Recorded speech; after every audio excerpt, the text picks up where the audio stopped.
नमस्ते, पुनः एक बार आप सभी का स्वागत है मेरे रियल रिपोर्टर न्यूज पर। आप लोगों को मैं बताने जा रहा था यह बात कि जैसा कि आज प्रधानों का जो पद और गोपनीयता का शपथ ग्रहण समारोह है, गांव-गांव में उनके ही ग्राम सभा में जो भी लोग जीते हैं उन्हें शपथ ग्रहण कराया जाएगा अधिकारियों के द्वारा। ये बहुत अच्छी बात है, बहुत अच्छी खबर है। लेकिन सोचिए उनके लिए आज क्या दिन होगा, कैसा होगा कि जो लोग इस पंचायत चुनाव में हार गए हैं। हार जाना एक अलग बात हो गई, लेकिन जो लोग यदा कदा किसी और के कहने पर, चढ़ावे पे आने पे, बहकावे पे आने पे अपनी ही मानसिकता से ऐसे निर्णय ले लिए कि मुझे भी चुनाव लड़ना चाहिए, मुझे भी नेता बनना चाहिए, प्रधान बनना चाहिए, मैं भी बन सकता हूं, उन लोगों का क्या हाल होगा जिन लोगों ने अब चुनाव बीत जाने के बाद कर्ज के बोझ तले दब गए होंगे। ऐसे ही एक प्रत्याशी जो चुनाव में हार चुके हैं, वो नाम न बताने की शर्त पर मुझसे वार्ता किए और उन्होंने कहा कि मेरे साथ बड़ा गड़बड़ हो गया। मेरे गांव के कुछ लोगों ने पार्टनरशिप में प्रधानी लड़ने की बात कही थी। चूंकि वो लोग लड़ने वाले थे पहले कि तो सीट का जो हो गया ना, बदल गया। यानी जैसे सामान्य रहा होगा तो पिछड़ी हो गया होगा, पिछड़ी रहा होगा तो सुरक्षित हो गया होगा। ऐसे कई जगहों पे समीकरण बदल गए। कई लोगों ने कई हजार रुपए खर्च भी कर दिए थे, तो उन लोगों को नहीं लड़ना पड़ा। उन लोगों ने अपने अपने प्रत्याशी चुन लिए किसी न किसी को। ऐसे कई लोग हैं, कुछ लोग हैं जो लोग इस सब चक्कर पचड़े में पड़ने से अच्छा है बोले भैया हम किसी का प्रचार नहीं करेंगे, हम अगली बार जब सीट आएगी तो अपना प्रचार करेंगे, अपने लिए कार्य करेंगे। लेकिन कुछ लोगों ने समीकरण बनाया, गणित गुड़ा भाग लगाया कि भैया ऐसा है, मैं तो लड़ने वाला था लेकिन अब मैं नहीं लड़ूंगा, तो तुम लड़ जाओ, तुम पिछड़े समाज के हो, तुम लड़ जाओ। अब उस व्यक्ति ने हामी भर दी, ठीक है भैया हम लड़ेंगे। फाइनेंस कौन करेगा? तो जैसे फिल्म बनाने में काम चलता है, एक फाइनेंसर होता है, एक प्रोड्यूसर होता है, एक डायरेक्टर होता है, हम जैसे कुछ लोग कलाकार होते हैं। ऐसे ही तमाम वाकया वहां भी घट गया। वह जो है 3 लोग मिल के पार्टनरशिप में प्रधानी लड़ गए। 2 फाइनेंसर मिल गए, एक जो है अलग कैटेगरी का, एक अलग कैटेगरी का, और एक जो लड़ाकू जो लड़ने वाला था वो सिर्फ मुखौटा था, कलाकार था समझिए, ठीक है ना। तो वो बन गया पिछड़ी समाज से। अब वो बोल दिया मैं लड़ूंगा, और वो लोग फाइनेंस किए, पूरा पैसा खर्चा वो किए। बोले थे प्रधानी में सीट निकल जाएगी, जो भी होगा बांट मिल के खाया जाएगा, लाभ लिया जाएगा, गांव की सेवा किया जाएगा, मतलब ये हुआ।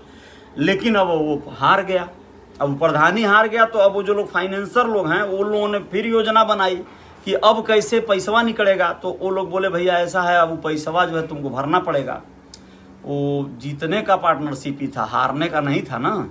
तो अब हार गए तो उसमें अब तुमको, अब पैसा हम लोग मशक्कत से लाए थे, उसको भरना पड़ेगा भाई। तो वो लोग अब उससे पैसा भरवाने के लिए पूरा जो है मैंने मानसिक रूप से, मोरल रूप से उसे दबाव बना रहे हैं, और दबाव में आ भी रहा है। और इसी चक्कर में वो चला गया है प्रदेश। अब जाकर वहाँ पर वो अपना कमाएगा धमाएगा, उनका ब्याज भरेगा, महीने का महीने ब्याज भरने का बात तय हुआ है। तो ब्याज भरेगा और धीरे धीरे करके उनको लौटाएगा। वो लोग ये दिखाए हैं कि ये कर्जा लिया था, ठीक है, ब्याज के रूप में कर्जा लेकर पैसा, और ये चुनाव लड़ा है। तो उन लोगों को इस बात से क्या सरोकार है? वो लोग ये बोल रहे हैं कर्जा लिया था तो ब्याज भरेगा। खैर वो फाइट करना चाहे तो बहुत सारी बातें हो सकती हैं, लेकिन फाइट करने की स्थितियां सबकी नहीं होती हैं। चलिए इन सब बातों को बताने से बेहतर है आप लोगों को और एक जानदार शानदार जानकारी दे दूं। देवरिया जनपद की यह बात है और बड़ी ही अच्छी बात है। यहाँ पर एक ऐसा मामला सामने आया है जो गौरवान्वित करता है जनपद को ही नहीं, माता पिता को, सभी लोगों को, बहुत सारे बच्चों को कहीं ना कहीं प्रोत्साहित करता है। जी हाँ दोस्तों, बात है जो देवरिया जनपद के मोइल थाना क्षेत्र के तेलिया कला गांव निवासी वसीर अहमद, जो आईएफएस हैं। जी, आईएफएस एक डिग्री होती है, जैसे आईएएस होता है वैसे आईएफएस होता है। वो फॉरेन सर्विस के लिए पढ़ाई करके और वो डिग्रियां लेते हैं लोग, जैसे वो ए ग्रेड की श्रेणी वाले अधिकारी होते हैं। तो यह जो है प्रशासनिक सेवा के उच्च अधिकारी कहे जाएंगे। तो ये वहाँ स्विट्जरलैंड के वसीर अहमद भाई जो हैं, स्विट्जरलैंड के दूतावास में इंडिया की तरफ से गए हुए हैं। राजदूत नहीं है, सेक्रेटरी हैं, वहाँ उस पद पे हैं, अच्छे पद पे हैं। तो दूतावास में जो अधिकारीगण रहते हैं वो लोग रहते हैं भाई, आनंद है। स्विट्जरलैंड में उनको आवास मिलता है, कार्यालय मिलता है, पुलिस प्रशासन की तमाम सिक्योरिटी मिलती है। तो वहाँ पे उनकी बिटिया उसका नाम है अगमया। स्विट्जरलैंड में उसने जो है बहुत अच्छा बहुत बढ़िया काम किया अगमया ने। वो वहाँ जूनियर है ना, जूनियर बैडमिंटन टूर्नामेंट में गोल्ड मेडल लाया है। ठीक है। अब वो देश इंडिया के, देखिए चूंकि बैडमिंटन वगैरह कैसा होता है कि वो सोलो परफॉर्मेंस वाला होता है ना खेल, तो उसमें वो गोल्ड मेडल जीती है, तो वो इंडियन है, तो इंडिया के तरफ से समझिए उसको सम्मान, एक तरफ से सम्मानित किया जा रहा है, तो उसने देश का गौरव बढ़ा दिया। स्विट्जरलैंड में बैडमिंटन में जूनियर कैटेगरी में उसने स्वर्ण जीत लिया, बहुत अच्छी बात है ना। तो ये चीज़ हुआ है, बड़ा अच्छा लगा। उसकी मम्मी जो हैं वो भी अधिकारी हैं, उनका नाम है मृगांका आंचल, है ना उनकी मम्मी का।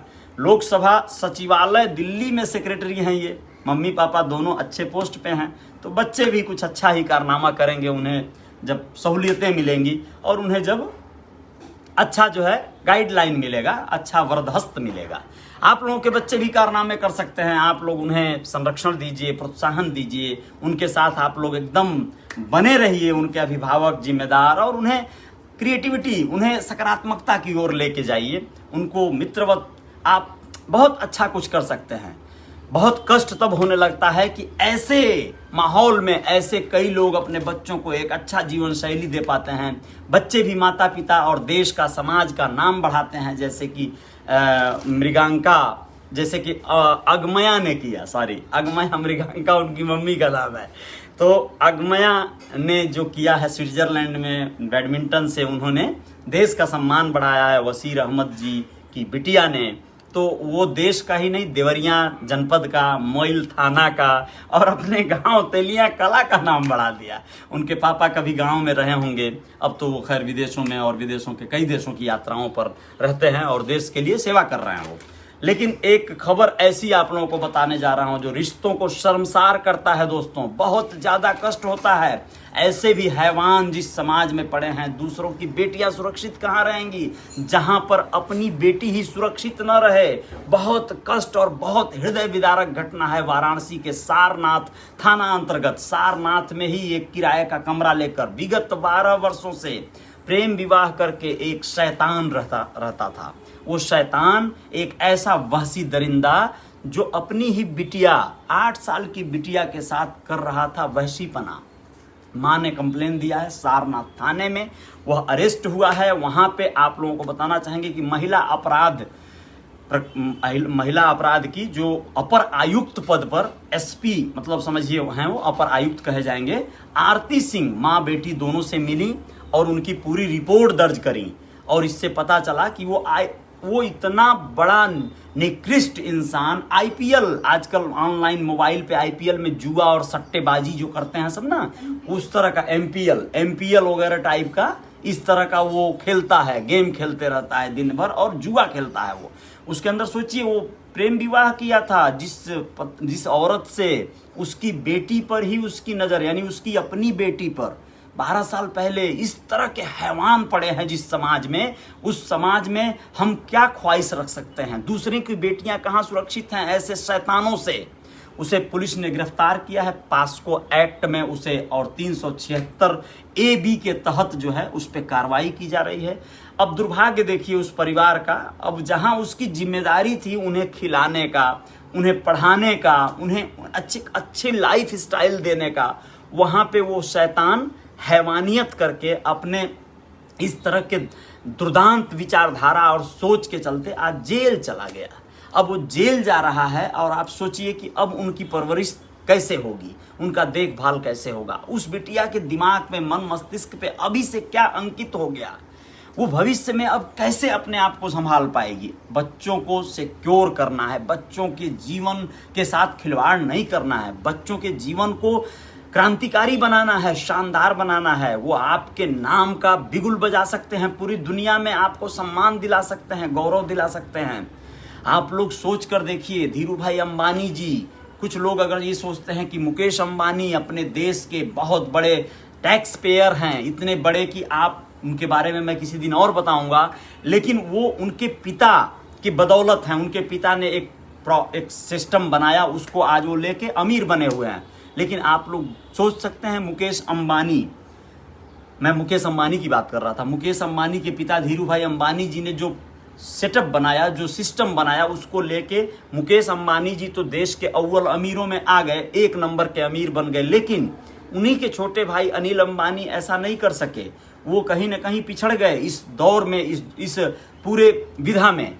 तो ये क्या है, लोग अपने दम पर बहुत सारी चीज़ें रचते हैं, इतिहास रचते हैं। ये कहानी उनके साथ भी सिद्ध होती है। धीरू भाई अंबानी के पिता तो उनको सपोर्ट नहीं कर पाए होंगे इस लेवल पे।